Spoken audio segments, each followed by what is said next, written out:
one at the moment with the badges behind me. I think, like everybody who's had their say on this today, fans, pundits, ex-players, there's a sort of dismay and anger amongst all of us, isn't there? Yeah, frustrated, angry. It's about money. I've tried my hardest to think of another positive that this would create. It doesn't. It doesn't help players.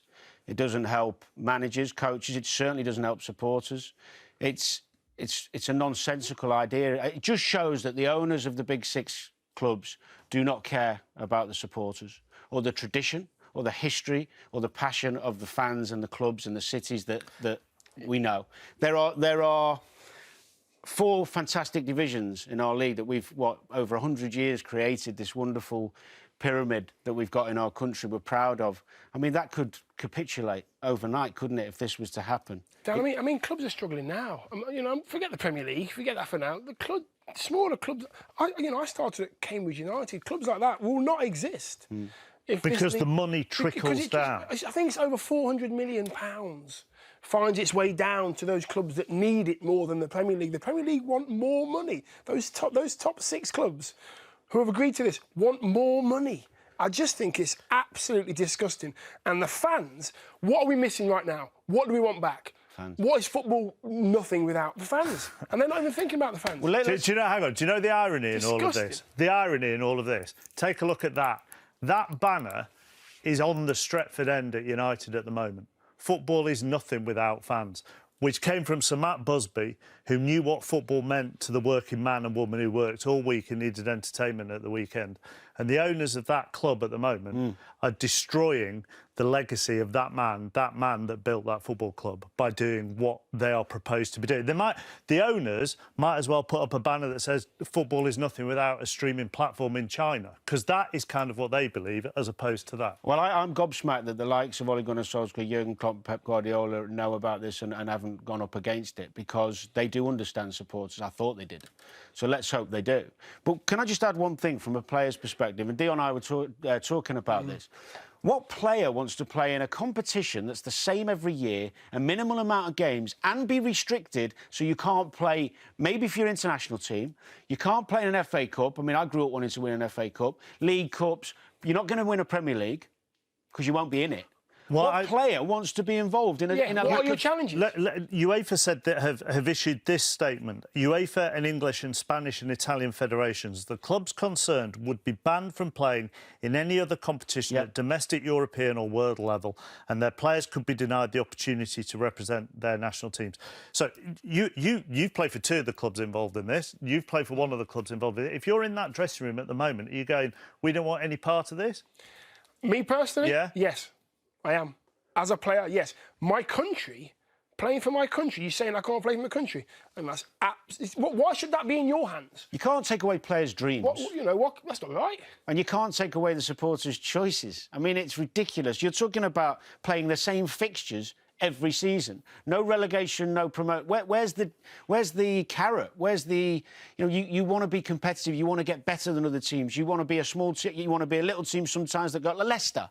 Leicester went and won the league to then play in the Champions League. What we saying? They're not allowed to play against the big boys. I honestly thought that football, it's a working class sport for working class people that work really hard. But that feels like it's long. But it does. Save their money to go to watch a game.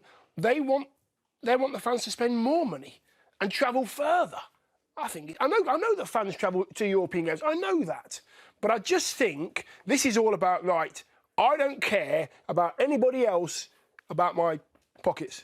Let's get some more money in there and we'll be OK. Forget them, forget the players, forget the staff, forget the fans. This is about me who wants more money. I think it's bang out of order. I can't see it happening. Well, and that is another point of view that this has been thrown out there before announcements are made on Monday about how Champions League may be restructured, and it might be just to... But we've had these bluffs called before and they've come to an agreement. But again, it will be about money, won't it? About getting more money for the top clubs. I'm looking forward to the managers who understand the fans of these clubs coming out and speaking in the next few days. OK. Let's show you the Premier League table and then we'll show you the FA Cup semi-final. Manchester United trim the lead of rival City at 8 points. Liverpool 6th, Tottenham 7th, Arsenal 9th, in case you're interested. Arsenal's late equaliser did put another dent in Fulham's bid for survival. They're 6 points adrift of Burnley and have also played a game more. Will be the founders, and it's also anticipated, the statement says, that a further 3 clubs will join ahead of the inaugural season, which is intended to commence as soon as practical.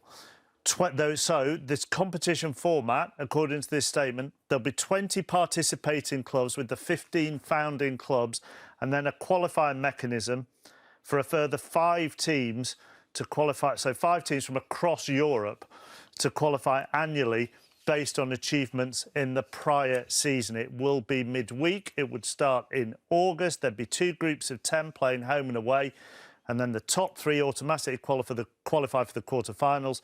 4th and 5th teams would then be in a 2-legged playoff for the remaining quarterfinal positions. Then there'd be a 2-legged knockout system all the way to the final. As soon as practical after the start of the men's competition, a corresponding women's league will also be launched, helping to advance and develop the women's game.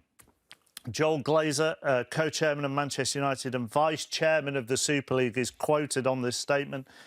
But he says, by bringing together the world's greatest clubs and players to play each other throughout the season, the Super League will open a new chapter for European football, ensuring world-class competition and facilities and increased financial support for the wider football pyramid.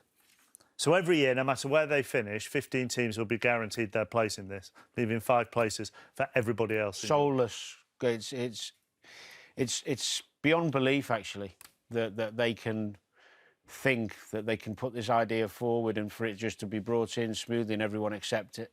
That's just a complete lack of understanding of our game, our traditions, what we love about football, what's in our hearts when we go and watch football and when we play the game. It's losing the it's scary, game. The heart of the game. Just ripping it out of us and just stealing our game. I just think it's so out of order. What conversations have they had? Have they had conversations with managers? Have they had conversations with players? No. Have they had a forum with the fans saying we're thinking of doing this? Of course they haven't. The detail is somewhat irrelevant. If the Premier League and the FA and UEFA and FIFA are saying, look, you're not going to play for your countries, you're not going to play in our league, and you're not going to play in any other competitions, you're going to have a group of players who are going to be knocking on the managers and owners' door or the chairmans saying what the hell is going on. Because what player is going to not want to play for his country and play in all the other competitions? I don't know one. You know what? Sorry. No, go on. No, I just believe what they'll say is they'll go, I'll tell you what we'll do, we'll give you more money.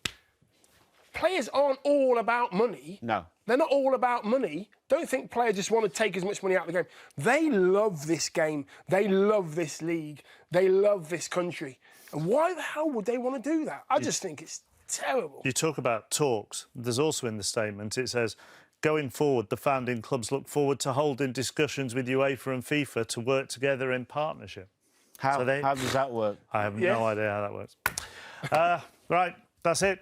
Thanks to Danny and Dion. What a very depressing day. Yeah. It feels like football is in a massive greed-motivated mess. Good night.